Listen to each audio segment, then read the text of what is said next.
ini sudah udah istilahnya sudah grade 2 ya waktu itu, dan itu dekat sekali dengan rektum, di rektum dekat sekali dengan anus, maka harus dibuang dan harus ditutup.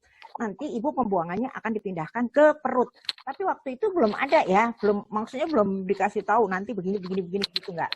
Cuman datang, tahu-tahu ada perawat datang, perut saya digambar-gambar gitu ya. Nah, pada saat masuk kamar operasi, saya nggak tahu begitu keluar kamar operasi, ya belum sadar kalau di perut saya udah beda gitu.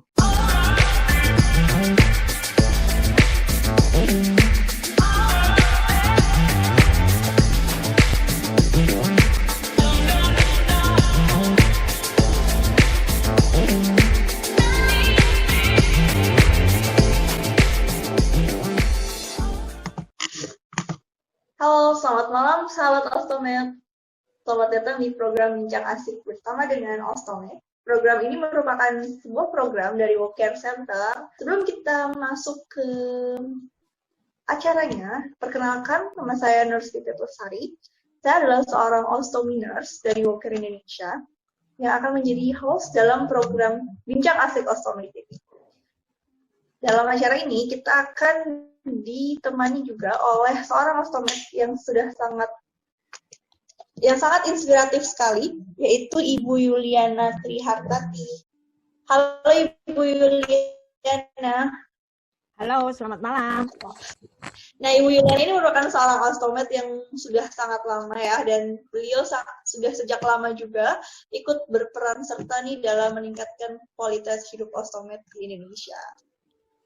Nah, di episode perdana Bincang Ostomed ini, kita akan berbincang mengenai bagaimana ostomi berpengaruh pada kehidupan sehari-hari ostomed.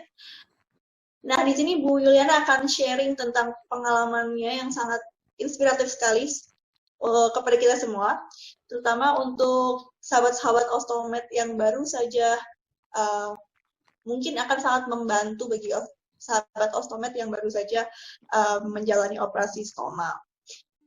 Kita juga kedatangan seorang tamu yang sangat spesial pada malam hari ini, yaitu Ibu Widasari Srigitarja. Beliau adalah seorang ostomi nurse juga. Halo Ibu Wida. Halo juga. Aku ralat dikit ya, Pip. Stoma nurse. Oke? Ya, stoma nurse. Oke. Saya stoma nurse. Apa kabar juga Mbak Pipi? Assalamualaikum warahmatullahi wabarakatuh. Sehat ya, Ibu Yuliana, sehat Bu Yuliana? Puji Tuhan, Alhamdulillah. Alhamdulillah. Senang ya bisa ketemu bareng di sini. Terima kasih buat acaranya yang hebat. WOCare Center dan juga hostnya Ibu Yuliana dan Mbak Pipit. Aku panggilnya Mbak Pipit aja kali ya. Yang satunya Tante Yuliana gitu ya. Agar kelihatan muda ya. Biar kelihatan lebih dekat lagi karena kita kan tadi seperti Mbak Pipit bilang, tujuannya supaya orang makin kenal dengan ostomi, dengan stoma, dan bagaimana sih sebetulnya orang hidup dengan stoma gitu ya tadi ya? Ya, benar sekali. Nah, mungkin nih Bu Yuliana mau membagikan cerita-cerita inspiratifnya selama menjadi ostomi. Nah, Ibu Yuliana, halo. Halo. Ya, Bu, gimana sih sebenarnya hidup dengan stoma itu? Mungkin Ibu bisa ceritain ini awalnya yang terjadi, yang Ibu rasakan ketika Ibu menjadi ostomi pada saat itu. Menjadi ostomed, maaf. Ya. Baiklah. Sebelumnya saya rasa sih hampir semua ostomed kenal saya. Tapi untuk lebih ini barangkali ada yang baru. Jadi saya perkenalkan, nama saya Yuliana. Kebetulan saya menjadi ostomed itu sudah lebih dari 24 tahun. Masya Allah. Dan tanyakan Mbak Pipit ya. Itu seumuran saya, Bu. 24 tahun. Jadi sama saya usianya udah 24 tahun lebih berapa bulan gitu. Ya, jadi awalnya memang berat. Kalau Pipit tadi menanyakan bagaimana awal dari menjadi ostomit itu bagaimana, Yang Ibu rasanya bagaimana. Oh, banyak sekali kalau diceritakan. Jadi untuk yang baru-baru, apa yang dirasakan itu sama. Saya dulu juga merasakan. Jadi awalnya itu kita akan menolak, nggak mau. Mana ada orang mau jadi ostomit? Dulu, zaman dulu belum ada istilah ostomit ya, tahun 96 itu. Tapi pada saat operasi, begitu sadar, itu kita nggak tahu ada apa dengan perubahan badan kita. Belum berasa itu. Tapi ada penolakan pasti. Waktu itu nggak dikasih tahu nggak Bu sama dokter atau mungkin pihak rumah sakitnya? Oh, dikasih tahu bahwa begini Ibu, karena ini sudah udah istilahnya sudah grade 2 ya waktu itu, dan itu dekat sekali dengan rektum, di rektum dekat sekali dengan anus, maka harus dibuang dan harus ditutup. Nanti Ibu pembuangannya akan dipindahkan ke perut. Tapi waktu itu belum ada ya, maksudnya belum dikasih tahu nanti begini gitu enggak. Cuma datang, tahu-tahu ada perawat datang, perut saya digambar-gambar gitu ya. Nah, pada saat masuk kamar operasi, saya nggak tahu, begitu keluar kamar operasi, ya belum sadar kalau di perut saya udah beda gitu, belum sadar itu. Nah, pada saat sudah melewati beberapa hari baru dikasih tahu, nih Ibu sekarang pembuangan ada di sini, begini. Apa yang terjadi? Pastinya kan kita shock ya, kaget loh. Kok jadi saya sekarang begini? Tapi perasaan dalam hati saya, ya sudahlah. Karena apa? Dengan operasi itu, rasa sakit, rasa apa segala apa yang ada di dalam perut. Tadinya kan awalnya udah mual, kembung. Terus apalagi yang suka kalau mau BAB sakitnya luar biasa, itu sudah nggak ada semua. Jadi ya puji Tuhan juga pada saat itu keluar operasi itu saya tidak merasakan sakit yang katakanlah di jahitan atau di apa-apa gitu tuh, rasanya nggak ada rasa sakit-sakit itu, tidak ada. Tapi tetap ada penolakan. Tidak mungkin orang dibilang sepertinya kalau dilihat memang normal, tapi kita pasti ada penolakan. Tidak mungkin tidak. Jadi awal-awalnya itu saya juga menolak, istilahnya kenapa mesti saya dibuat begini, kenapa mesti ini. Begitu sampai di rumah juga sepanjang hari itu hampir tiap hari menangis. Kenapa kok aku sekarang jadi begini? Salahku apa? Nah, selalu seperti itu. Tapi dengan berjalannya waktu, dengan dukungan keluarga, dengan ini, walaupun ada beberapa keluarga bukan inti ya, itu ada yang agak gimana gitu ya terhadap saya, ada perubahan sikap lah istilahnya gitu. Tapi secara iniannya keluarga itu mendukung, terutama anak saya, karena kebetulan saya single parent dan anak saya waktu itu masih SMA ya. Itu yang saya katakan bahwa anak saya luar biasa karena dia mau menghadapi kenyataan bahwa mamanya tuh sekarang begini. Tadinya saya yang nggak mau terima, kok begini ya mama sekarang kok jadi begini. Gitu. Tapi anak saya mengasih semangat supaya ayo mama harus semangat. Karena kalau mama bagaimana yang rugi mama sendiri, dan juga bagaimana dengan saya, dengan anak saya maksudnya, dengan aku, kalau mama gimana bagaimana dengan aku. Nah, di situ yang membuat saya bersemangat begitu pulang ke rumah. Jadi begitu pulang ke rumah itu tidak ada istilahnya saya mesti belajar pasang kantong sendiri, walaupun di rumah sakit sudah diajarin ya. Itu yang luar biasa adalah ada 2 perawat yang saya benar itu, satu itu Suster Wida, yang kedua itu Suster Asmi. Itu ngajarin saya, ngajarin masang kantong, ngajarin irigasi dengan sabar, dengan telaten sekali. Dan itu saya terapkan di rumah. Pada saat itu belum ada yang namanya irigator yang seperti sekarang. Dari irigator itu kalau nggak salah dulu buatan Dokter Dukut ya. Dr. Dukut atau siapa gitu di sendiri ya. Rumah Sakit Kanker Darmais itu pakai cangkir terus dikasih selang gitu, terus ada sampai sekarang masih saya simpan. Dan kalau mau pakai itu mesti megangin dulu tuh di atas tangannya, isi air pegangin, terus kiri dan kanan masukin. Tapi dengan terus belajar. Kalau dibilang penolakan, semua orang pasti menolak.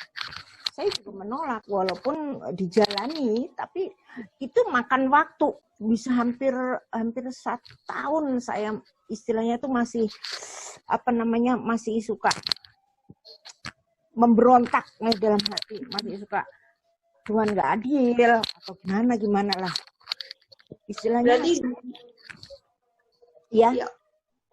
Berarti di awal setelah operasi itu peran support dari anak dan juga dari perawat stoma itu sangat besar ya Bu untuk proses penerimaan itu.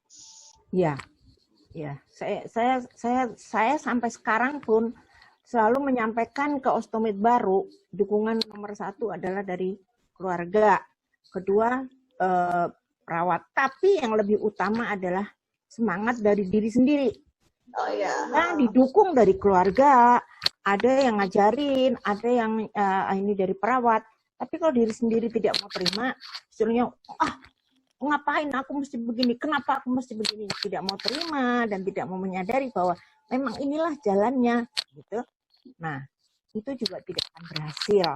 Jadi ada di antara 3 itu yang mana yang harus didulukan atau 3-tiganya diambil. Dukungan keluarga, saudara, dukungan dari perawat, pengetahuan ya istilahnya dari perawat, dan ketiga adalah dari diri sendiri. Tapi yang utama sebetulnya dari diri sendiri dulu. Cuman kalau umpamanya nggak ada keluarga, diri sendiri juga tidak akan muncul. Sekarang kalau dari keluarga nih ya, katakanlah anak, kalau mama nanti begini-begini, aku bagaimana?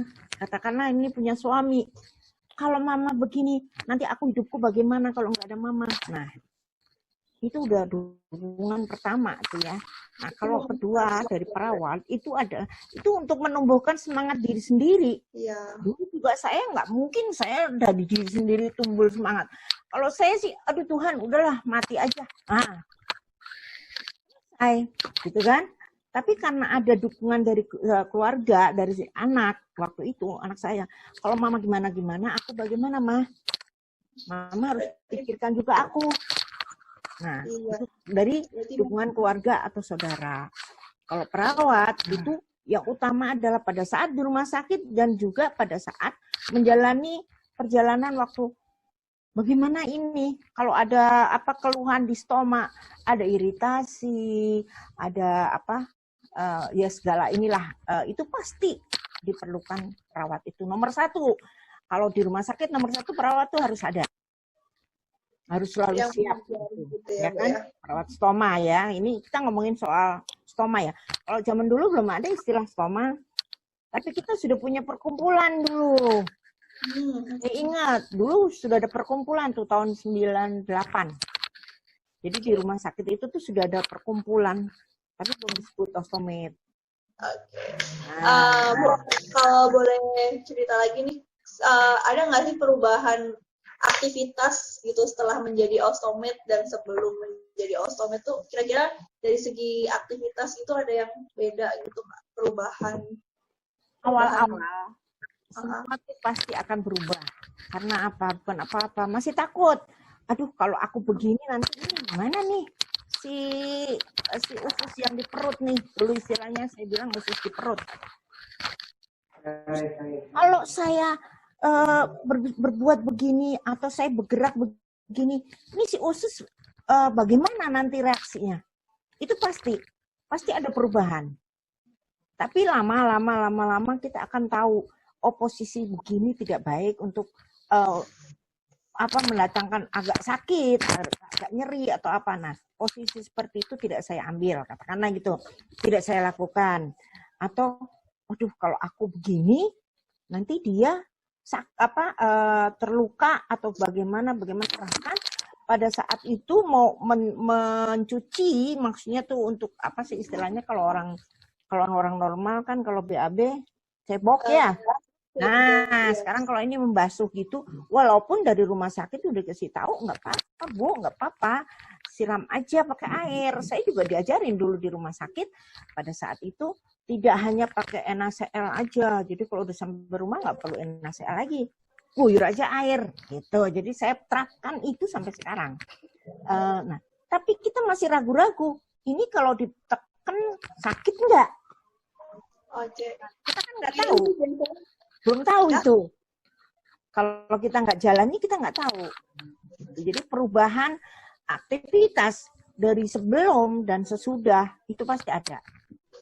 Tapi lama-lama kita akan bisa mengukur diri sendiri. Aku bisa nggak ya kerjain ini? Aku bisa nggak ya kerjain ini? Terbukti bahwa selama ini sampai sekarang saya masih bisa beraktivitas. Oh ya, satu lagi nih. Dulu itu saya itu kerja di suatu perusahaan ya, ekspor impor gitu istilahnya, dan itu berangkat pagi pulang malam, berangkat pagi pulang malam. Di lingkungan sini di RT pun saya nggak terkenal, yang terkenal anak saya, nggak ada yang kenal nama saya, gimana? Nggak ada yang tahu orang sini. Setelah kejadian saya jadi ostomit ya istilahnya itu bukan satu RT lagi, satu RW, bahkan mungkin sewali kota. Diana. Dan terkenalnya bukan karena apa? Karena saya ostomit. Satu. Kedua, karena apa? Dulu saya sombong. Baru ngobrol. Enggak ada saya datang berangkat pagi, pulang ini, bahkan kegiatan RT juga. Enggak pernah itu. Sekarang teman-teman saya dari seluruh Depok ini ada yang menjadi hikmah dari saya jadi ostomit. Tapi perubahan untuk aktivitas awal-awal pasti ada. Kendalanya ada, ininya ada. Pokoknya ada aja yang masih ragu-ragu. Aku bisa nggak ya ini? Aku boleh nggak ya ini? Nah, itu. Biasanya Ibu kalau misalkan ragu-ragu gitu dapat misalkan apakah bertanya dengan dokter atau petugas kesehatan atau dengan perawat gitu atau gimana caranya Ibu supaya yakin saya bisa ngerjain ini? Terus terang ya, saya itu di tahun itu belum nggak punya HP, nggak punya ini, pokoknya udahlah jadul bener lah, gaptek jadul apa segala macam nggak tahu. Jadi paling-paling saya telepon ke rumah sakit, pakai telepon ke rumah sakit, nanya kalau waktu itu pernah kalau ini berdarah bagaimana dan dijawab dengan enak enteng. Aduh, masih teringat selalu dengan satu perawat yang musim gitu ya. Satu ini, Bu, darahnya seember ya? Enggak sih, Sister. Cuma beberapa tetes. Udah, nggak apa-apa itu. Kirain seember. Tuh, satu orang itu tuh, perawat satu itu, aduh, tapi saya bener-bener salut. Dan saya juga terima kasih sekali. Karena apa? Dengan begitu saya tahu. Berarti saya tidak boleh melakukan aktivitas yang membuat dia tergesek atau apa. Jadi kalau kita masang kantong pun agak mepet, tergesek, dia terluka, ada darah. Jadi sebetulnya nggak masalah kata menurut perawat satu ini. Jadi saya ikutin aja. Saya kira-kira apa ya tadi yang saya lakukan yang menyebabkan ada darah. Berarti selalu ada tempat bertanya, support dari petugas kesehatan, terutama dari perawat juga ya Bu ya? Oh, buat saya ada. Terus kalau misalkan ini Bu, kalau untuk pekerjaan atau apa namanya aktivitas lain nih kayak secara sosial, aktivitas sosial gitu, ada nggak yang kira-kira berubah gitu? Itu kan tadi kan kayak aktivitas sehari-hari ya. Kalau secara bersosial gitu gimana, Bu? Saya waktu itu masih kerja, jadi 2 bulan setelah operasi, saya mau nggak mau harus masuk kerja. Teman-teman saya tahu semua, bos saya juga tahu, direkturnya sampai ke komisarisnya semuanya tahu, semua tahu posisi saya sekarang. Jadi mereka kasih keringanan, tidak full sehari penuh saya kerja, tapi harus datang karena pasti harus ada yang dikerjakan. Nah, secara sosial, saya rasa rata-rata mereka tidak tahu bahwa saya ada kelainan. Ya istilahnya apa nih? Abnormal ya? Atau bukan sih, mungkin stoma. Pakai stoma itu, penyandang stoma itu mereka sebagian besar tidak sadar seperti apa stoma, seperti apa. Bu Yuliana ini habis dioperasi, terus ini apa kelanjutannya gitu. Mereka tidak tahu bahwa di perut saya dipasangin harus pakai kantong atau apa itu, mereka tidak paham ya istilahnya. Bahkan tetangga kiri kanan saya juga tidak paham mengenai ada kantong seperti itu, ada kantong yang harus ditempelkan di perut untuk pembuangan penampungan BAB itu. Tetangga saya hampir tidak ada yang tahu. Tapi ada suatu ketika bahwa saya masuk ke dalam suatu organisasi, bahkan sekarang di Kota Depok itu ada satu organisasi wanita yang saya bergabung, dan pada saat ada ini pembicaraan mengenai kanker atau apa, kebetulan saya disuruh ngomong, kan begini, baru mereka sadar, oh ternyata ada ya orang yang harus pakai bantuan, pakai kantong. Istilahnya mereka nggak tahu kantong stoma sih. Mereka menyampaikannya bahwa ada yang harus ditempelkan di perut untuk pembuangan ini. Jadi secara sosial awalnya sih nggak ada ini ya. Tapi kalau menurut saya secara sosial bahkan saya malah lebih banyak sosialisasi setelah sakit ini. Jadi sebenarnya kalau setelah menjadi ostomed itu tidak akan ibaratnya membuat orang itu menjadi terisolasi gitu ya, Bu ya. Tetap aktivitas dan juga bersosialisasi dengan teman-teman yang lain. Bisa. Yang penting itu bahwa kita tahu kapan si mungil ini bagaimana reaksinya.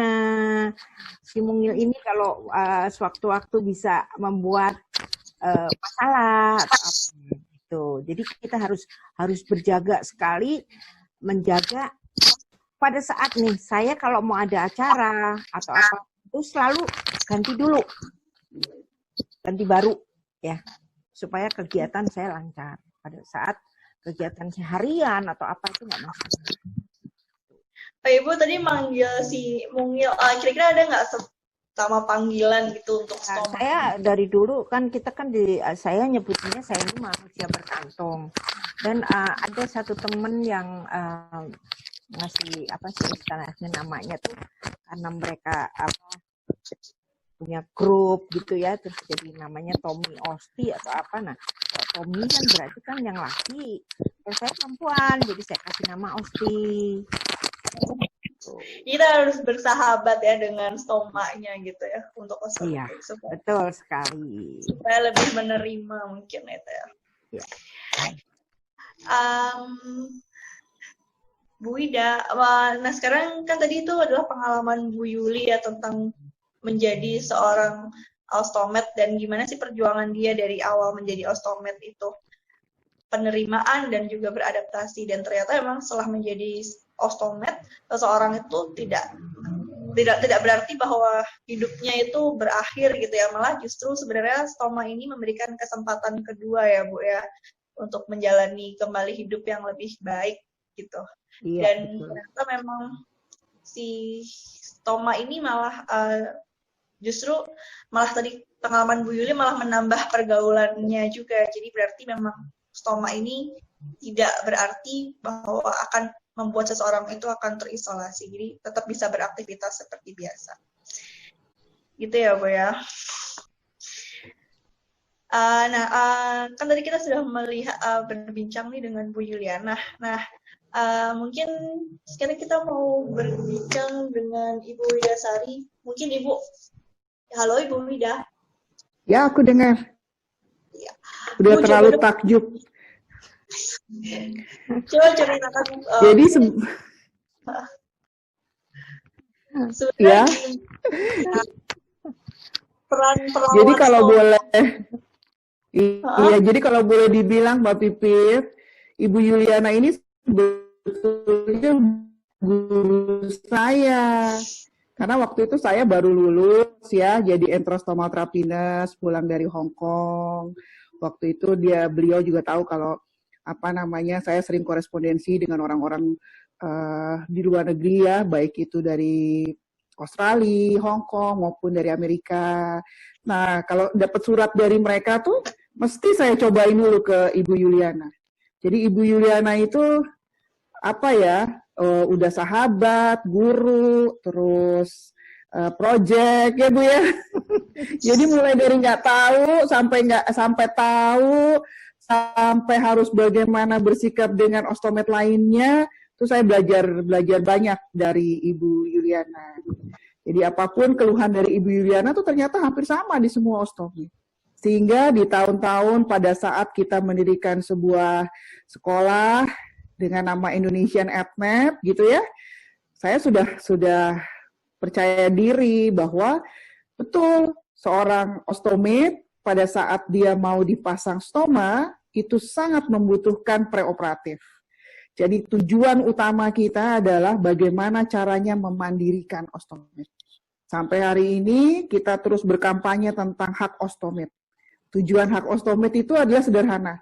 Bagaimana caranya supaya ostomed itu mandiri. Karena kalau kita lihat dari isinya ya Bu ya, di 10 hak ostomed itu, selain dia harus dapat bentuk stoma yang bagus, dia dapat preoperatif yang bagus, dia tahu akses kantong, dia tahu bersosialisasi dengan teman, dia tahu bagaimana dimanfaatkan dan memanfaatkan sosial media, ilmu pengetahuan, terus kemudian pendidikan dan lain sebagainya. Jadi memang hampir di seluruh dunia itu semua sudah bergerak dengan model yang sama gitu. Nah, sepanjang hampir dari tahun 95 ya Bu ya kita? 97 ya? 96. Oh, 96. Oke, saya lulus 95 akhir.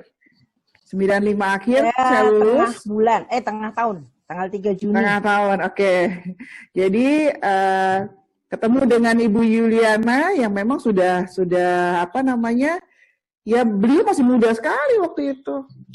Udah 42. Cantik, muda. Terus udah gitu memang semangatnya itu yang saya tidak pernah ragukan. Semangatnya itu luar biasa. Saya nggak pernah kok lihat Ibu Yuliana itu jatuh tuh nggak pernah. Sepanjang saya bersama dengan beliau tuh sama sekali nggak pernah lihat. Dan beliau adalah salah satu contoh role model yang paling kuat. Jadi kalau teman-teman di Australia itu semua hafal dengan Ibu Yuliana. Mesti kalau saya lagi pergi ke internasional selalu ngomong, Wida, bagaimana Yuliana? How about Yuliana? Is he okay? Apa aja semua ditanya, mulai dari Miss Kamenjos, terus siapa namanya? Siapa Bu? Syamin, ya, Syamin. Semua yang kenal dengan Ibu Yuliana semua pada bertanya. Jadi memang betul-betul populer. Kalau boleh dibilang populer.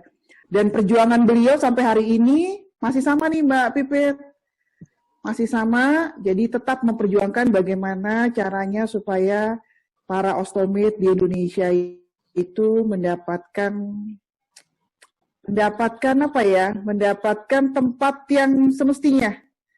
Artinya mendapatkan pengetahuan yang benar, mendapatkan letak stoma yang benar, mendapatkan edukasi yang benar, sampai mendapatkan kantong yang benar. Nah, itu perjuangan beliau tuh sampai hari ini tuh masih terus. Dan saya sangat percaya tuh spirit Yuliana Trihartati itu kelihatannya menggema di semua tempat ya. Menggema di semua tempat. Jadi kalau boleh dibilang saya kalah deh kalau suruh suruh ditanya gitu ya, banyak sama saya nggak mau gitu, kalau udah sama Bu Yuliana udah oke, closing dah.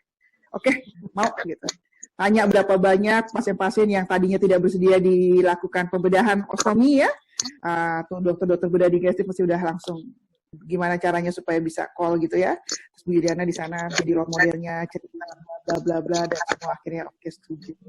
Jadi saya tinggal masuk, oke yuk kita stoma sighting dan lain sebagainya. Sampai fase rehabilitasi sampai hari ini. Betul ya Bu ya? Iya. Karena memang cita-citanya nih seharusnya setiap rumah sakit itu punya tempat ya, apalagi kalau mereka dengan spesialisasi ada bedah digestif gitu ya, atau bedah umum ya yang mereka pasang stoma, di situ sebaiknya ada tempat buat ostometnya ya, untuk grup ostomi, dan itu memang pernah kita rintis ya. Terus kemudian kita berpindah di Yayasan Kanker Indonesia untuk mengembangkan itu. Mestinya di satu rumah sakit menjadi role modelnya itu ada tempat di situ. Jadi ada yang bertugas lah ostometnya supaya memudahkan para ostomi baru, ya, memudahkan para ostomi baru itu menerima dengan mudah. Oh iya, karena setelah dipasang stoma, dilakukan pembedahan dengan benar, kehidupan kedua terjadi. Tadi ya rasa sakit hilang ya Bu ya? Sakit hilang. Tadinya kalau mau flatus saja ya, flatus tuh kentut gitu ya, susah gitu. Nah sekarang pas habis dipasang stoma gampang. Tadinya nggak enak, pokoknya cerita tentang ostomi itu nggak pernah habis ya Bu Yuliana ya? Nggak pernah habis. Terus Bu Yuliana ini aktif loh. Nyanyi, saya tahu tuh kegiatannya. Jadi di baliknya tuh saya ngerti tuh. Pinter nyanyi, pinter jahit, pinter masak. Semua kegiatan yang saya lakukan itu semua disupport sama Ibu Yuliana. Aku pengen bikin ini Bu. Oke, gampang itu, bisa itu. Jadi, aku pengen ini Bu, bisa, ayo bikinin. Sampai pernah kita punya boneka pasangan pengantin ya. Boneka pasangan pengantin itu viral loh, hampir di seluruh ASEAN itu punya boneka itu. Karena setiap kunjungan ke internasional mesti kita bawain sebagai hadiah. Jadi boneka, ada yang seluruh pengantin Indonesia ya Bu ya? Ya, 34 provinsi. 34 provinsi. Jadi itu luar biasa sekali. Jadi Mbak Pipit, kalau jadi stoma nurse, itu memang kita nggak bisa belajar dari buku aja, karena teori itu kalau tidak diaplikasikan nggak akan ada artinya. Keluhan yang paling utama yang harus dipelajari adalah dari semua sahabat-sahabat ostomet. Terus kemudian cek di buku betul apa enggak, terus kemudian bagaimana cara mengatasinya, solusinya, itu nggak semudah yang seperti kita lihat di buku sebetulnya ya Bu ya. Walaupun ada di buku, tapi ada beberapa, ya misalnya apa ya Bu ya, yang paling gampang tuh pakai ini ya, korset ya. Ya. Ada yang dibolongin, ada yang nggak dibolongin. Nah, riset terakhir bilang nggak usah dibolongin. Tapi kalau untuk pasien urostomi, kalau nggak dibolongin bisa bocor kemana-mana. Nah, yang model-model seperti itu memang harus dengan makin banyak penelitian mungkin akan makin bagus Indonesia tentang stomach care. Ya. Apalagi Mbak Pipit? Jadi saya sama Bu Yuliana sama nih. Kalau misalkan kita sebagai stoma nurse nih Bu, sebenarnya hal esensial apa yang perlu kita, kan kadang banyak ya ostomet itu datang itu awal-awal tuh kayak kurang termotivasi dan ya mereka tuh tidak kayak merasa belum menerima lah. Kira-kira hal edukasi apa aja sih yang esensial untuk meningkatkan kembali motivasi mereka? Kan tadi kalau Bu Yuliana cerita memang dari diri sendiri itu penting ya untuk meningkatkan motivasi lagi. Nah, cuman kalau misalkan dari segi perawat itu kira-kira edukasi yang apa yang mungkin bisa membantu kayak gitu. Orang dipasang stoma itu bukan sesuatu yang menyenangkan loh. Di perutnya tiba-tiba keluar keluar feses ya, atau keluar urin ya, keluar kencing gitu. Itu bukan sesuatu yang menyenangkan. Kita ngompol aja ya, diare aja dari belakang gitu ya, dari bukan dari stoma aja, itu bukan sesuatu yang enak gitu. Apalagi kalau keluar dari perut gitu. Jadi kalau ada keluhan seperti itu, biasanya yang saya lakukan sederhana, udah dengerin aja dulu. Dengerin apa yang maunya. Karena sebetulnya mereka tuh pengen didengerin kok. Nah, faktor utamanya tuh kalau kita lihat jiwa ya, kita lihat faktor kejiwaan, pasti orang pertama kali itu kan dia denial ya, bingung gitu ya mau ngapain gitu. Tapi yang dipahami jadi perawat stoma tuh ya dengarkan. Nah sekarang ini kan agak kadang-kadang lucu nih perawat-perawat zaman now ya. Tapi nggak tahu sih waktu itu juga banyak ya Bu ya. Jadi kalau misalnya lagi memang keterampilan mendengarkan itu sesuatu yang tidak mudah ya. Mendengarkan sesuatu yang tidak mudah. Dulu juga adalah banyak ostomit juga yang ngeluh gitu misalnya. Lagi diajak ngomong, tiba-tiba hanya sibuk lihat jam, sibuk lihat HP, sibuk lihat ini gitu. Itu nggak cuma semua pada satu sisi ya, pasien dengan perawat, tapi juga pada semua tempat. Kalau kita sedang diskusi ya sebaiknya kita dengarkan dengan baik. Setelah dia dengarkan dengan baik, keluar tuh yang tadinya embernya penuh, jadi kosong. Tapi jadi perawat stoma jangan tampung itu. Boleh, nggak apa-apa ditampung, tapi embernya dibocorin. Jadi bisa menerima tampungan lebih banyak lagi. Nah kalau pasiennya sudah kosong embernya, berarti keluhannya dia sudah hilang gitu kan, karena sudah bercerita, baru kita diskusikan. Jadi maunya yang apa? Biasanya saya susun tuh, bareng sama pasiennya, nggak bisa maunya kita. Terus disusun tuh, banyak lagi tuh. Saya mau naik haji Suster Wida. Saya mau supaya nggak keluar tiap menit Suster Wida. Oke. Terus apalagi, saya mau rapat tapi nggak boleh ada bunyi kentut. Nah, susah saya itu. mau kalau saya makan,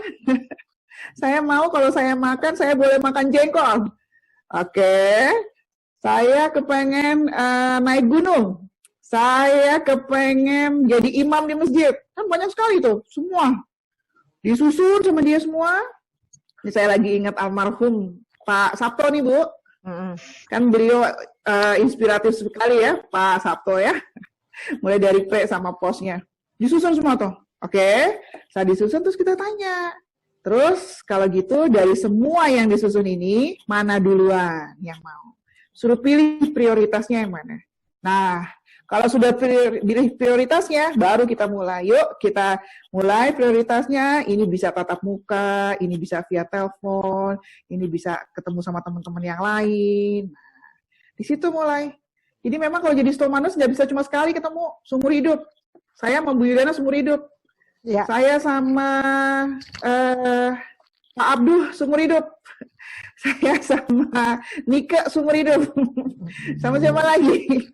Hampir semua kita selalu lakukan itu.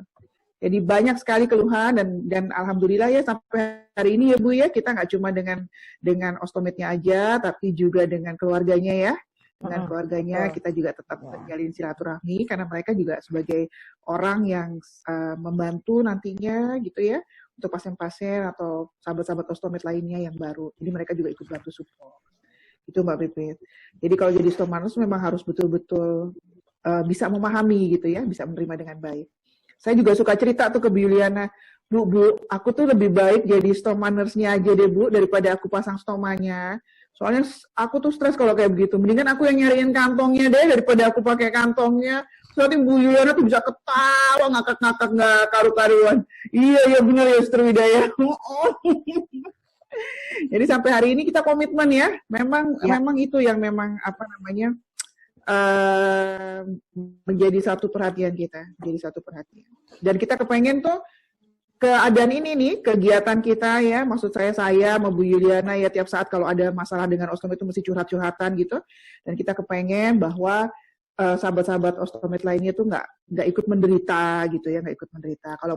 Kalaupun ada masalah itu sudah bisa ada teman untuk berbagi. Kalau dulu susah ya Bu ya mau cari teman berbagi ya. Betul. Paling kita ketawa-ketawaan ya.